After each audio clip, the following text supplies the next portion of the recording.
दोस्तों, अगर आप ये सिर्फ 3 काम कर लें तो आप किसी भी नार्सिसिस्ट इंसान के शर से बच सकते हैं।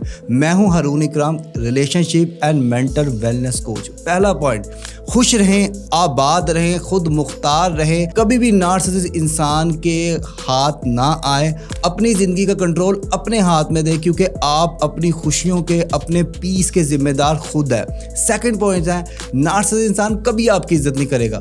वो आपको तकलीफ देगा, वो आपको दुख देगा, वो आपके खुद एतमादी में कमी करेगा, वो तमाम के तमाम वो चीज़ें करेगा जिससे आप दुखी हो, परेशान हो। तो आपने उन्हें एज अ डॉग ट्रीट करना है। जिस तरह कुत्ते भौंकते हैं, आपने उनको भी भौंकने देना है। तीसरा पॉइंट है, अपने लिए स्टैंड ले। नार्सिसिस्ट इंसान को शट अप बोल दे। उन्हें कहें कि ये बात अब हो गई है, दोबारा नहीं होनी चाहिए। नेक्स्ट टाइम इस तरह हुई तो मुझसे बुरा कोई नहीं होगा। यकीन माने, नार्सिसिस्ट इंसान जब अपना कंट्रोल आपसे खो देगा, वो वहीं पे डर जाएगा, क्योंकि वो लोग अंदर से इनसिक्योर होते हैं, डरे होते हैं। उन्होंने एक लबादा ओढ़ा होता है। अगर वो आपके इस तरह का, जब आप उनसे बिहेव करेंगे तो वो डर के भाग जाएंगे।